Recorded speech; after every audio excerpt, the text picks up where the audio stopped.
Welcome to desire MPPSC। Let's begin your preparation journey with अस।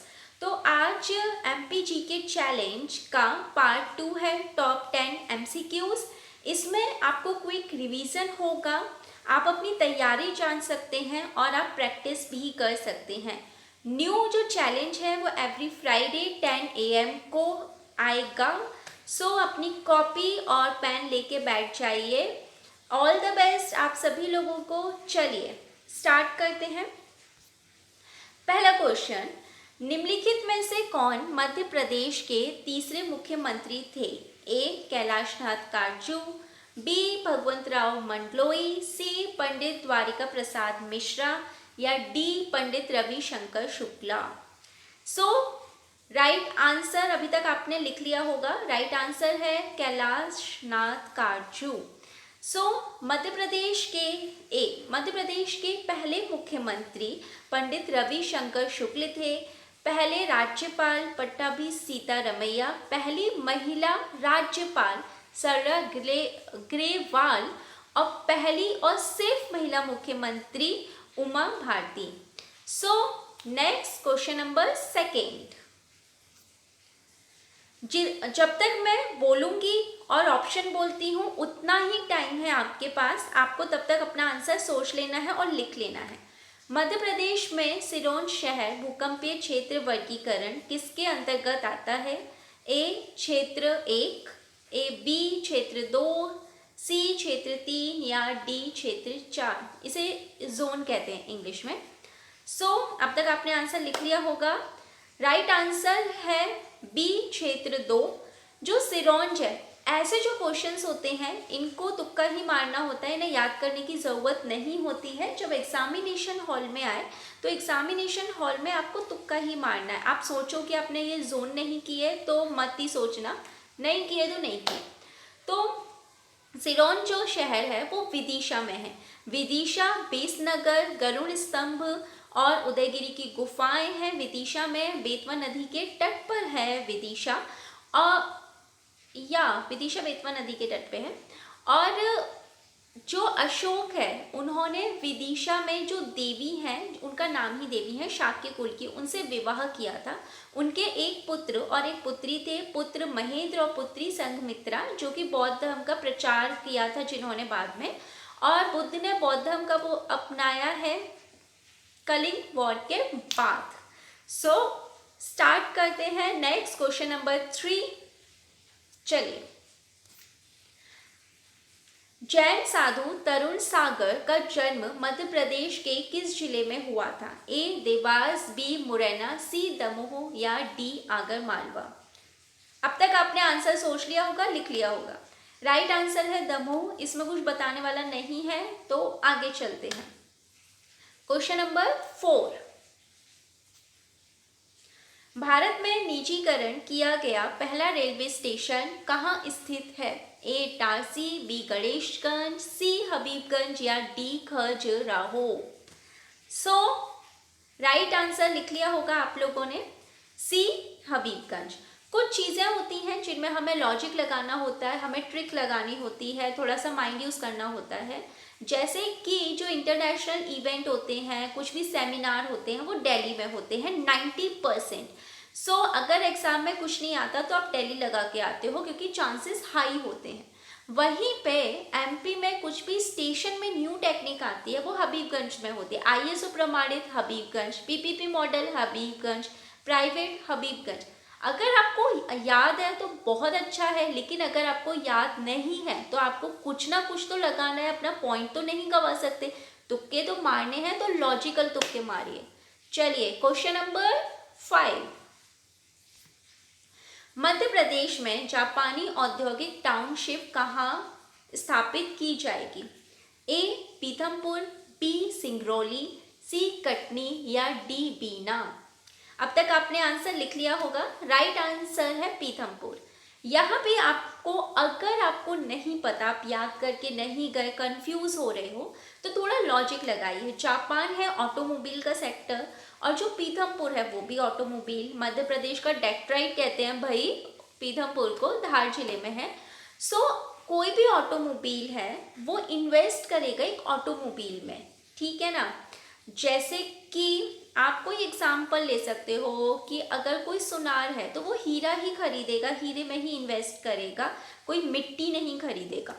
ठीक है, तो वही होता है कि जो जिस फील्ड का है वो वही इन्वेस्ट करता है। तो थोड़ा लॉजिक लगाओ कि सिंगरौली में क्यों करेगा, जापान है, टेक्नोलॉजी है, पीथमपुर टेक्नोलॉजी है। चलिए अब क्वेश्चन नंबर 6, मध्य प्रदेश के किस जिले में नौरानदेही अभ्यारण्य स्थित है? ए बघेलखंड, बी ग्वालियर, सी सागर या डी रीवा। सो राइट आंसर अभी तक आपने लिख लिया होगा, राइट आंसर है सागर। जो नौरानदेही अभ्यारण्य है वो वन्य जीव अभ्यारण्य में क्षेत्रफल के हिसाब से नंबर 1 है।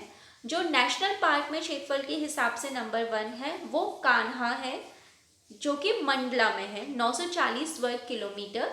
नौरानदेही वन्य जीव अभ्यारण्य में सबसे बड़ा है।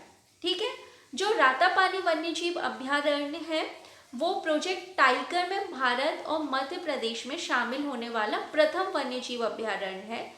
और वैसे नेशनल पार्क होते थे प्रोजेक्ट टाइगर में। मध्य प्रदेश में 1974 में कान्हा हुआ था, वो फर्स्ट था। तो नेशनल पार्क में कान्हा और वन्य जीव में रातापानी जो प्रोजेक्ट टाइगर में शामिल हुआ। सो नेक्स्ट क्वेश्चन पे, क्वेश्चन नंबर 7, 7 जनवरी 2018 में फ्रेंड्स ऑफ एमपी समिट कहाँ आयोजित की गई? ए इंदौर, बी उज्जैन, सी ग्वालियर या डी भोपाल। राइट आंसर आपने लिख लिया होगा, राइट आंसर है ए इंदौर। सो यहाँ भी थोड़ा सा लॉजिकल होते हैं, कंफ्यूजन इंदौर और भोपाल में ही होगा।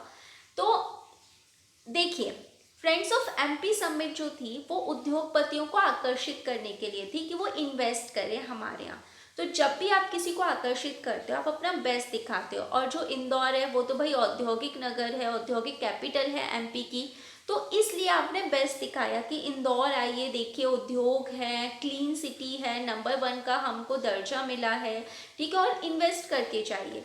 ऑलमोस्ट जो समिट होती हैं वो भोपाल में ही होती हैं, लेकिन जब आपको इन्वेस्टमेंट चाहिए आप बेस्ट दिखाते हो। जैसे आप अपने घर में हॉल को सबसे बेस्ट रखते हो, भले ही आपके घर में कचरा फेंका पड़ा हुआ है, ठीक है, लेकिन हॉल मस्त होना चाहिए, है ना, कि हॉल कोई देखे वाह क्या घर है, और घर में अंदर जाके देख रहे हैं कि बर्तन पड़े।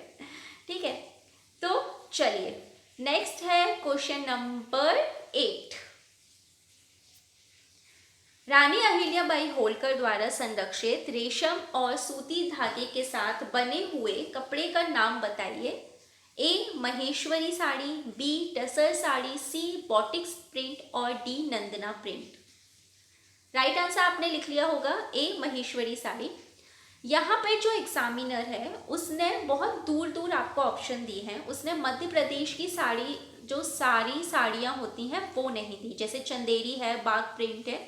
तो यहाँ पे इजी हो जाता है कि एक ही ऑप्शन आपको दिख रहा है। कभी कभी इजी और पॉपुलर ऑप्शन ही राइट आंसर होते हैं। मैं अपने एग्जाम में जब अगर मुझे कुछ नहीं आता मैं ये देखती हूँ कि इनमें से मेरे को कौन सा ऑप्शन पता है, वो मैं टिक करके आती हूँ, वो सही निकलता है, इसलिए मेरा हर बार पीटी निकलता है। तो ज़्यादा ना कंफ्यूज नहीं होना, ज़्यादा मतलब टफ के पीछे नहीं भागना, कभी कभी सिंपल भी आपको सिलेक्शन करा देता है। सो नेक्स्ट चलते हैं क्वेश्चन नंबर 9, पंडित शिव कुमार शर्मा किस शास्त्रीय संगीत वाद्य यंत्र के उस्ताद हैं? ए सितार, बी सरोद, सी संतूर, डी वीणा। अब तक आपने राइट आंसर लिख लिया होगा संतूर। संतूर का एक सोप आता है ना जिससे लगा के आप यंग हो जाते हो, तो जब आप 40 के हो जाओ ना तो संतूर लगाना, बिल्कुल यंग यंग लगोगे। जो मदर होंगे पता ही नहीं चलेंगी कि वो कॉलेज की स्टूडेंट है ना। चलिए now last but not least question number 10, तो निम्नलिखित में से कौन मध्य प्रदेश का राजकीय पक्षी है? ए एशियाई paradise flycatcher, B great hornbill, C Indian bustard या डी इंडियन रोलर। अब तक आपने आंसर लिख लिया होगा। सो राइट आंसर है एशियाई पैराडाइज फ्लाई कैचर। जो हिंदी मीडियम है उन्हें भी ये नाम याद रखना है, कभी कभी एग्जाम में इंग्लिश नेम ही पूछा जाता है। हिंदी में से दूधराज कहते हैं। मध्य प्रदेश का जो राजकीय पशु है वो बारहसिंगा है, ब्रेडरी प्रजाति का। राष्ट्रीय जो वृक्ष है वो बरगद है और इन तीनों को घोषित किया गया था 1981 में राजकीय कैरियो में, जब 25वीं सालगिरह हुई थी 1 नवंबर को मध्य प्रदेश की। और ये तीनों कैसे घोषित किए, आप इमेजिन कीजिए, एक वृक्ष है, उस पर नीचे ब्रेडरी प्रजाति का एक बारहसिंगा कुछ खा रहा है, और वहीं पर जो उसी वृक्ष पे दूधराज बैठे हुए हैं। तो imagination is a best way to learn. आप कभी नहीं भूलते, कोई भी चीज़ हो उसे इमेजिन कर लीजिए, आपको हमेशा याद रहेगी। आज इतने ही क्वेश्चन मुझे कमेंट करके बताइएगा आपके कितने सही गए। सही कमेंट कीजिए, एक भी सही नहीं गया कोई बात नहीं, 2 गए 3 गए, क्योंकि ये सेल्फ एनालिसिस है, आपको अपना एनालिसिस करना है, ये नहीं कि और किसने किए। कोई शर्मो हया नहीं, गए तो गए भाई, नेक्स्ट टाइम हम 10 में से 10 लाएंगे, और जो 10 में से 10 ला रहे हैं वो नेक्स्ट टाइम कंटिन्यू रखें 10 में से 10। ठीक है, थैंक यू फॉर वॉचिंग। अगर आपको हमारा वीडियो अच्छा लगे तो इसे लाइक कीजिए, सब्सक्राइब कीजिए अगर आपने हमारा चैनल नहीं किया सब्सक्राइब, और अपने दोस्तों तक शेयर कीजिए। हमें कमेंट करके बताइए हम और क्या कर सकते हैं, क्या नहीं कर सकते, और हम क्या क्या चीज़ें कर सकते हैं। हम आपका हर कमेंट पढ़ते हैं, हर सुझाव पढ़ते हैं, और हर सुझाव पे हम वर्क करते हैं। अभी के लिए इतना ही। स्टे सेफ, स्टे हैप्पी, पढ़ते रहिए। Thank you for watching.